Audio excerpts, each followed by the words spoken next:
Okay, good morning po. Ito, meron naman tayong tanggap na bagong amplifier.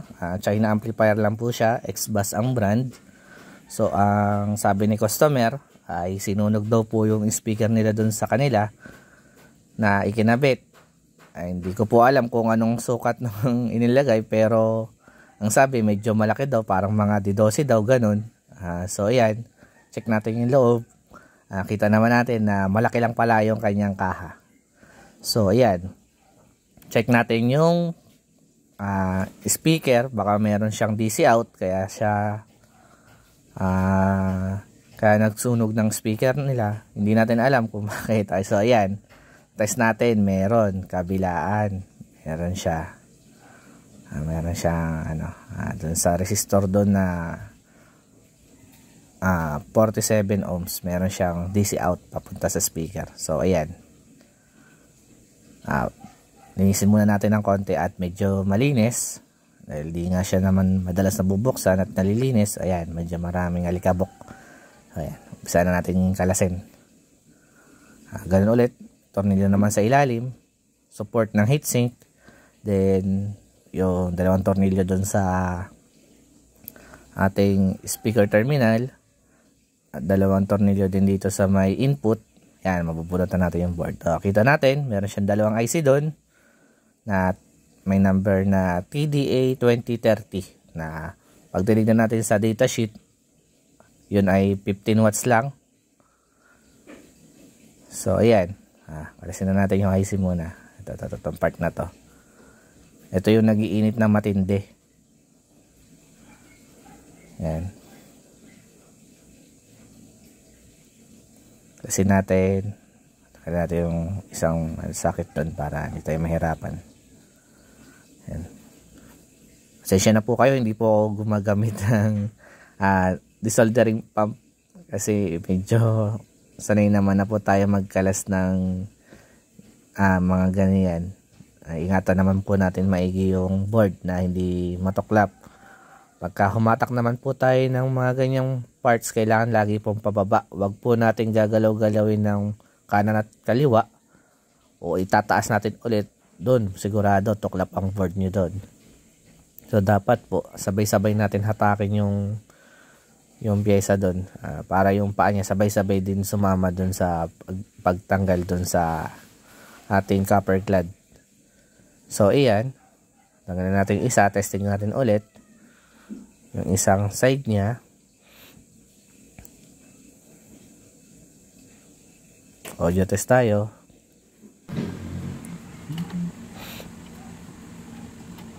Ayaw pa rin umikot ng pan. Ibig sabihin, may shorted pa din. Yung pan na yan, nag-i-indicate yan na may shorted siya kapag hindi yan umikot. Kasi isa lang ang supply niya, hindi siya katulad nung ibang amplifier na merong bukod na supply para sa blower, para kahit na masira yung kanyang main amp, yung blower niya continuous pa rin yung ikot. Eto hindi, dalawa lang ang supply niya, yung kanyang 015 niya, yun lang ang dinasupply niya doon sa blower. So yan, kala ng customer sira yung blower pero yun, indication na din pala yun na shorted na yung IC niya sa loob. Tanggalin na rin natin yun. At wala talaga OG yun. Kuha tayong pamalit.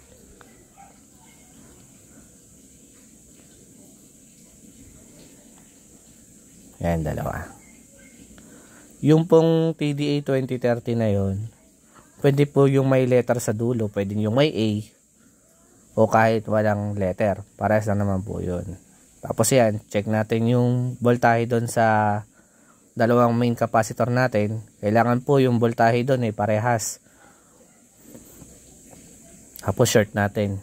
Yan, para pag binalik natin yung IC, iwasira tayo ng IC dahil masilent po yung mga IC na ganyan. Baka mamaya, dumaplis yung dulo ng ating soldering iron, yung pinaka-tip, mag-short dun sa kabilang pin, masisira yung IC natin kagad. Yung discharging ng capacitor sa main, importante din po yun. Para ma-assure natin na wala na talagang voltahe doon na stuck. Kasi nag-i-stuck po ng power yan. Ang voltahe. Sayang naman po yung IC natin kung masisiraan tayo. At sa pagpapalit po ng IC, make sure po natin na original po yung ipapalit natin. Katulad din po sa ating naunang video, sa ating mga transistor na ipinapalit, kailangan po original para iwas aberya po tayo. Alam nyo naman kapag mga China yung gawa na yung mga medyo mumurahin, yung sinasabing na-order daw na mas mura, wag po tayong magpakasigurado na yun po ay tatagal. Subok na rin po namin dahil nagsubok nga po kami dahil sabi mura daw. So ayun, wala pang isang kanta ay pumutok na kagad. So yun, sayang naman yung in-order natin. Pero hindi naman na po natin yun ibebenta dahil alam naman po natin na hindi rin naman tatagal. At magrereklamo lang din sa atin yung ating mga kliyente. So ayan, audio test tayo, audio test. Yung port po na yan, wala naman pong kuryente yan kasi ay 17 volts lang po yung supply niya dyan at low current lang din naman. So yan, audio test tayo. Meron na siyang audio. Meron na. Kabila. Kasi natin yung kabila channel. May audio siya. Ayan. May audio na rin.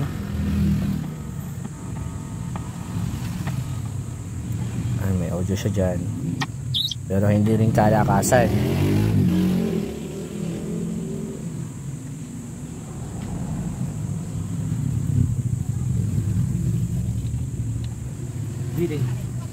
So yan, tingnan natin ang jack. Subukan natin tunugin. Tingnan natin kung aling channel yung may problema, kung left ba o right yung problema sa kanya. Doon sa ilalim ng board, pwede mo rin doon ilagay yung positive kung medyo alanganin dito sa terminal para ma-sure lang natin yung audio.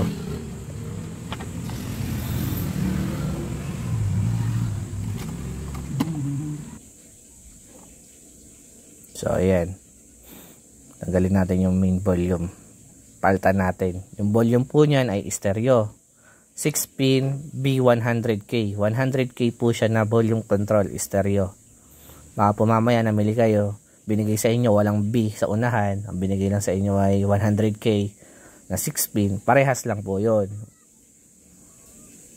Nasa manufacturer na lang po yung paglalagay ng ganon. Normally po sa volume control na 100 B100K, kung may problema din ng kanyang bass and treble, sure din yun na B100K din yun na 6-pin. So ayan, balik natin yung main natin na volume control. Subukan muna natin ulit. Ayan, may audio na siya. Kabit natin ulit sa cellphone. So ayan.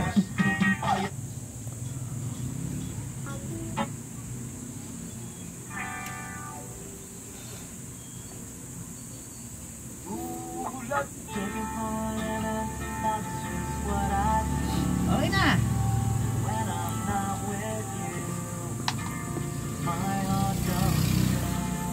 So lipat natin dun sa kabilang speaker. Tignan natin kung meron.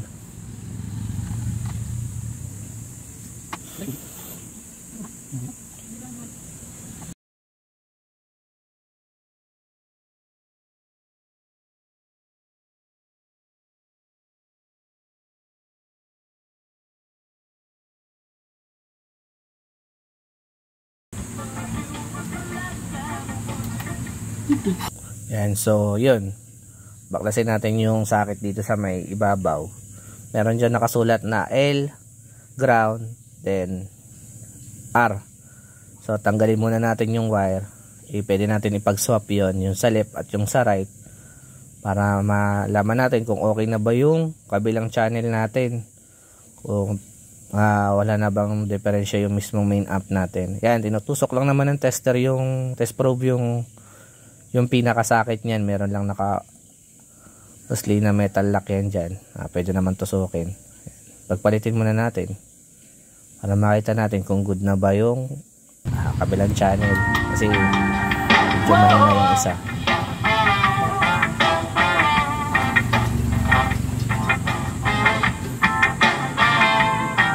Nakita lang yung gumana yung kanyang control, bus and trable na.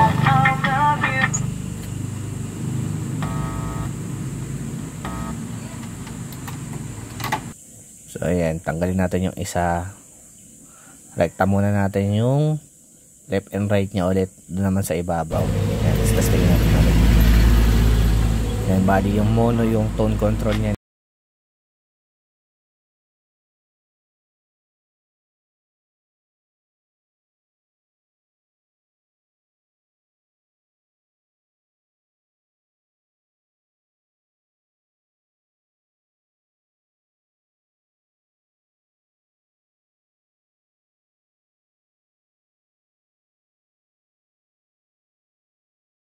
Iba din yung design nya. So ayan, tanggalin natin yung jumper, balik natin sa dati yung ating hininang doon sa ilalim, tapos tornilyo natin to main amp kasi okay na to. Ayan, okay na yung main amp natin. Lipat tayo doon sa ating tone control sa preamp natin dyan sa may front panel. Diyan tayo mag-focus kasi nandyan yung kanyang isa pang problema. So ayan, tanggalin natin yung mga knob. Ayan. Tapos tagdadalawang tornilyo yan. Kabilaan. Buti kompleto pa.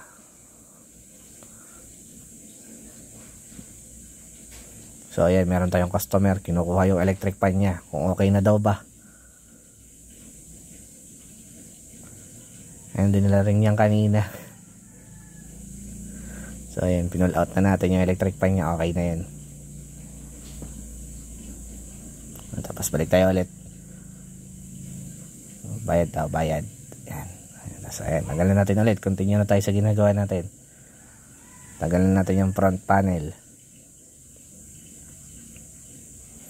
So ayan, tanggalin natin.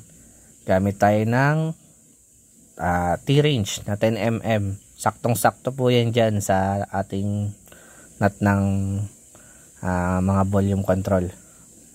Yan po yung madalas kong ginagamit. Pero may ratchet din po ako na 10mm. Kaya lang, medyo mahirap gamitin eh. So mas nadadalian ako dito sa ating T-range tsaka long nose pangkuha ng mga nut. Kasi malalim yung butas ng mga pihitan natin. Ayan. Natin yung mga nut dun sa sa loob ng butas. Hindi pa tayo natanggal ng isa. Medyo kulang pa sa luwag. So yun, nabunot na natin. Meron siyang metal frame katulad din nung sa 733 na Sakura. Meron din siyang frame dun sa likod ng mga volume control ng preamp na parang guide siya, guide. So ayan, tanggalin muna natin ulit yung mga volume control dito sa ilalim. Yan yung kanyang bass at treble. Sinasabi ko kanina na sigurado na B100K din, sigurado yan. Kasi yan ang design ng preamp niya, puro 100K ang volume control. And desolder pump natin.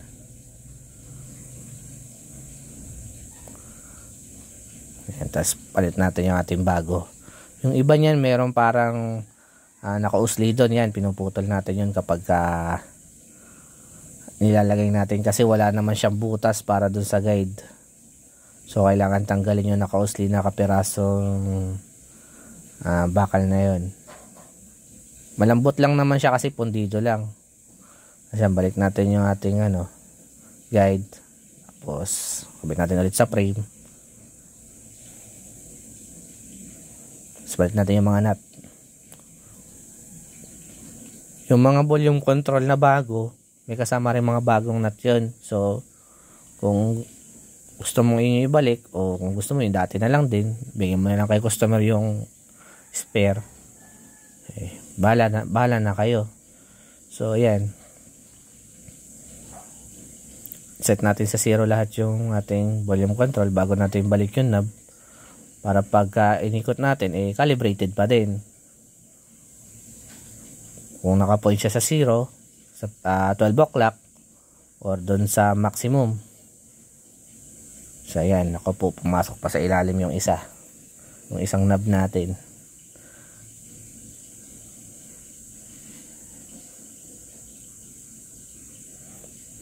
Yan, sukitin lang natin doon sa ilalim. Pumasok pa yung isa O yun. Balikan natin. Tapos tornilyo na natin ulit. Make sure natin na walang mga naiiwan na tornilyo, nut o kahit anong metal object doon sa loob ng amplifier natin. Kasi mamaya sa pagbuhat-buhat mapunta doon sa mga major board natin, mag short circuit. So ayan, sabit natin ulit yung speaker, testing natin. Kasi okay naman na yung main amp natin kanina. So sa preamp na lang yung testingin natin.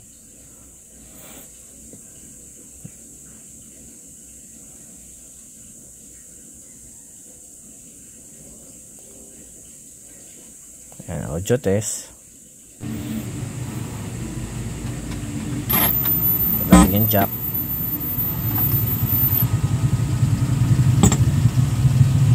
Cellphone na mabagal.